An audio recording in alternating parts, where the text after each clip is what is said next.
Hello viewers, I am Justin Morrison, working as an assistant professor, PG Department of Computer Applications, St.Joseph College of Arts and Science, Cuddalore.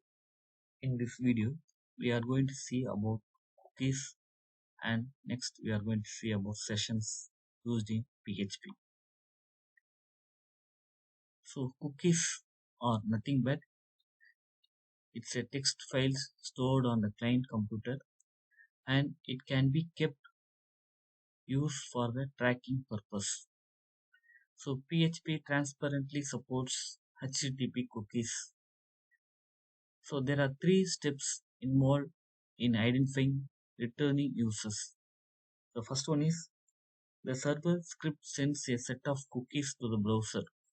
For example, it will send the name or the age or the identification number, etc. And the second one is the browser stores the information on local machine for future use. And third one is when next time the browser sends any request to the web server, then it sends those cookies information to the server, and the server uses that information to identify the users. So these are the three steps involved in identifying the users. Now in this slide we are going to see about how we can able to set cookies in PHP.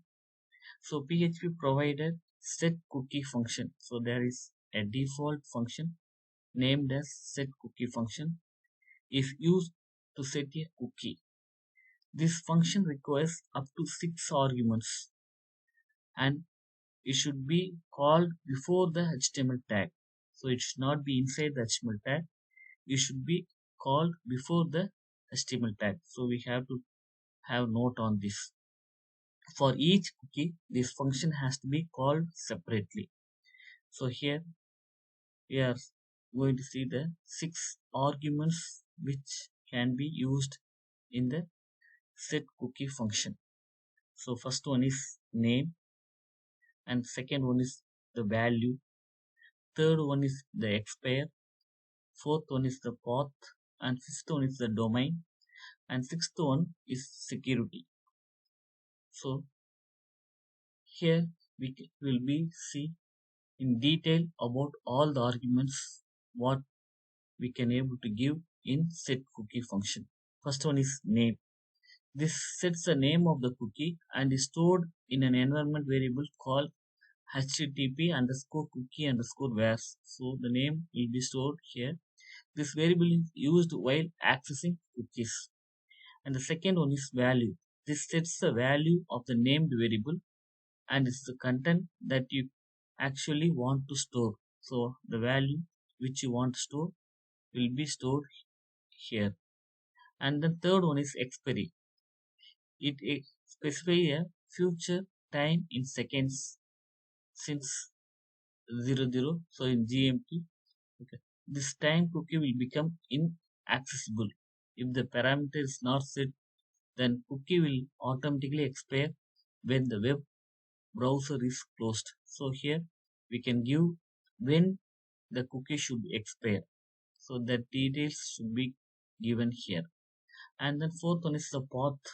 This specifies the directories of which the cookie is valid. A single forward slash character permits the cookie to be valid for all directories. And then domain. This can be used to specify the domain name in very large domains and must contain at least 2 periods to be valid. And then all cookies are only valid for the host and domain which created them. And finally, security.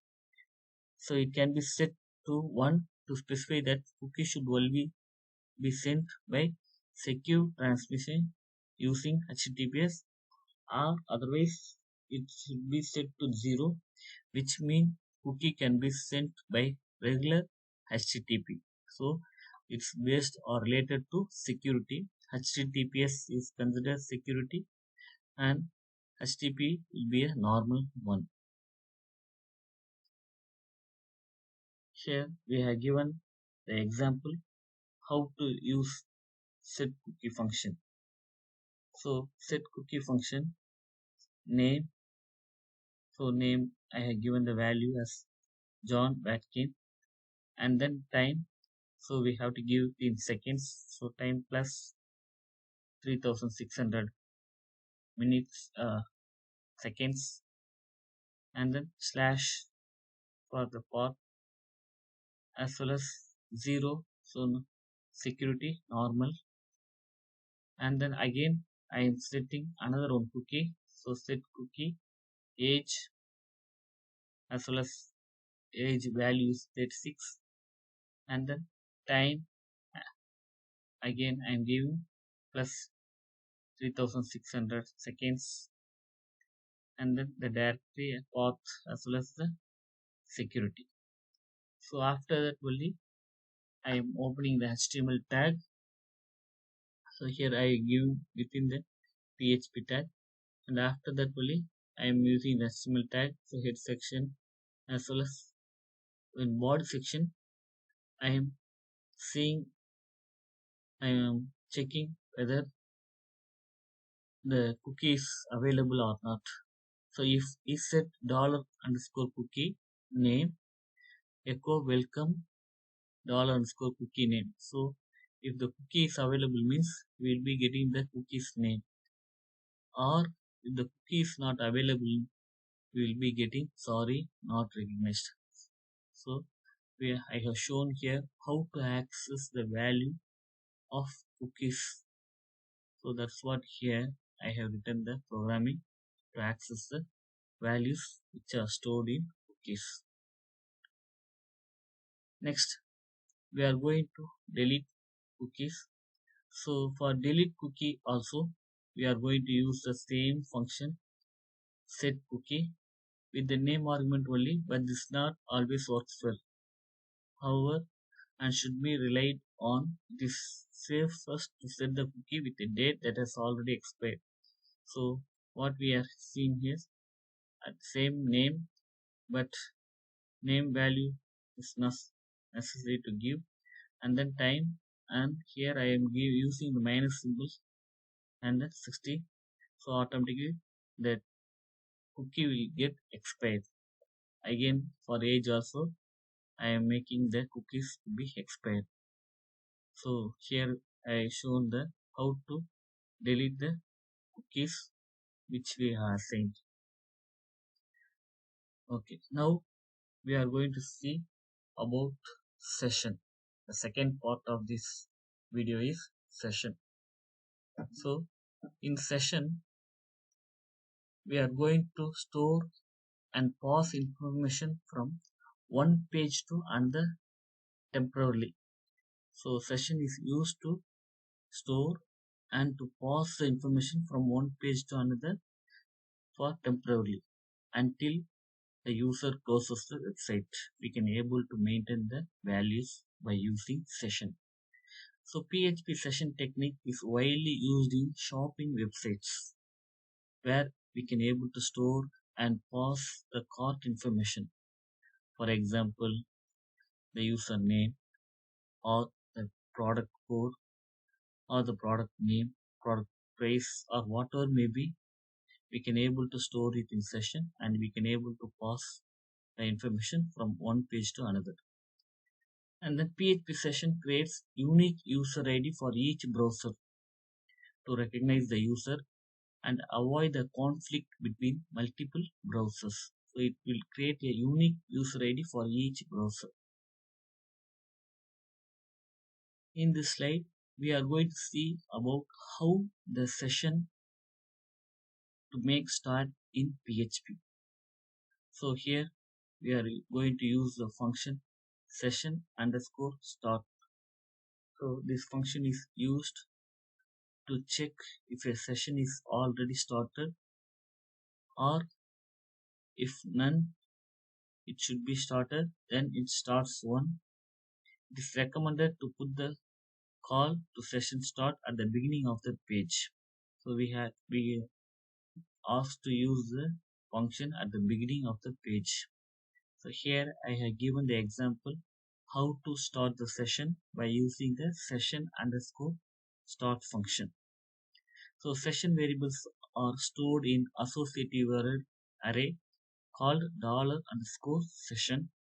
These variables can be accessed during lifetime of a session. So once the value is stored under the session variable, it can be accessed during the lifetime of a session. In this slide, I have given the example of how to use session. So at first, by using the session underscore start function, I have started the session, and then I am checking the condition. If set $_session counter, then $_session counter will be incremented 1, else the session counter will have the value of 1, and the message equal to you have visited the page.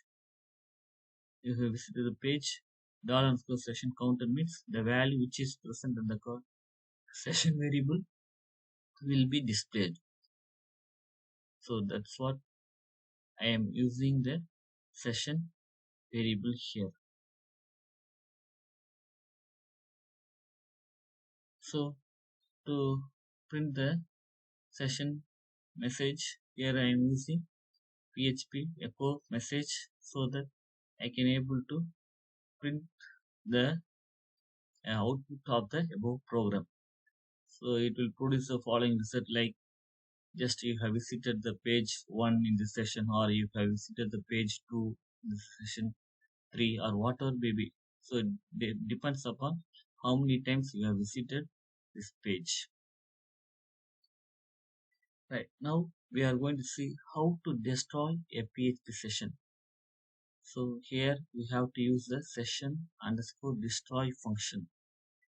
This function does not need any argument, and a single call can destroy all the session variables. So by using the session underscore destroy functions, we can able to destroy all the session variables. But if you want to destroy a single session variable, then you can use unset function. So there is also another one function named as unset function to unset a session variable. Here I have given an example how to use the unset function to destroy a single variable. So we are using the unset $_session counter. So a single variable will be destroyed. But if you want to destroy all the variables, you can able to give session underscore destroy. So by giving this session underscore destroy, we can able to delete or drop all the session variables. So by this video, you can able to have an idea about how to use cookies as well as session. Thank you.